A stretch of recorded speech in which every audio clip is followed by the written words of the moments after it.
veux que je te raconte l'histoire de l'animal mi-chien, mi-renard? Ok, mais moi, je ne raconte mes histoires qu'aux enfants qui se lavent les dents. Donc, attrape ta brosse à dents, ton dentifrice, et tu frottes jusqu'à ce que l'histoire soit terminée. 3, 2, 1, 0. Aujourd'hui, on va parler bestiole. D'ailleurs, quel est ton animal préféré? Est-ce que c'est le lamantin? Ce gros mammifère marin bien tranquille qu'on appelle aussi vache de mer? Ou le fennec? Ce petit renard des sables qui habite le désert, tellement mignon avec ses grandes oreilles? Personnellement, j'aime beaucoup les renards. Il y a bien sûr le renard roux qu'on connaît bien par chez nous, mais aussi le renard polaire avec sa fourrure blanche qui lui permet de passer inaperçu dans la neige, ou le renard nain, la plus petite espèce de renard, plus petit qu'un caniche. Et sais-tu qu'il existe une nouvelle espèce de renard? Oui, c'est même une espèce hybride. Hybride, ça veut dire qu'elle provient du croisement de deux individus d'espèces différentes qui, en principe, ne sont pas censés se reproduire. Mais comment c'est possible un truc pareil? Je vais te raconter la suite de cette histoire d'animal extraordinaire dans un instant. Mais d'abord, j'ai une devinette pour toi.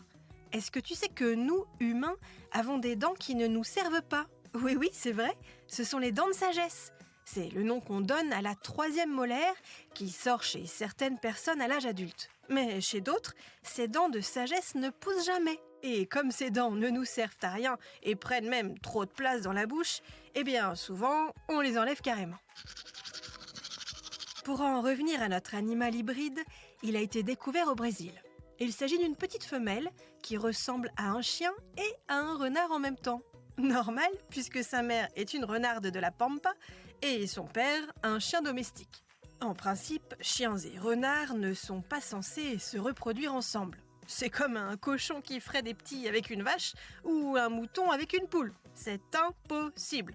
Parce que des animaux ou des plantes d'espèces différentes ne peuvent pas se reproduire, elles ne sont pas compatibles. Mais voilà, cette fois-ci, ça a marché. Elle a été baptisée Dog Chim.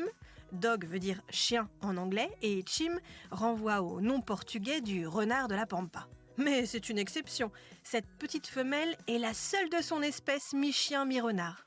Et ce n'est pas demain la veille qu'on aura des vachons, des petits mi-vaches mi-cochons ou des moussins, des bébés mi-moutons, mi-poussins. Bon, montrez-moi un peu tes dents. Fais A, fais I. C'est pas mal ça, bien blanche comme il faut. Tant pis pour vous les caries. Allez, maintenant, au lit.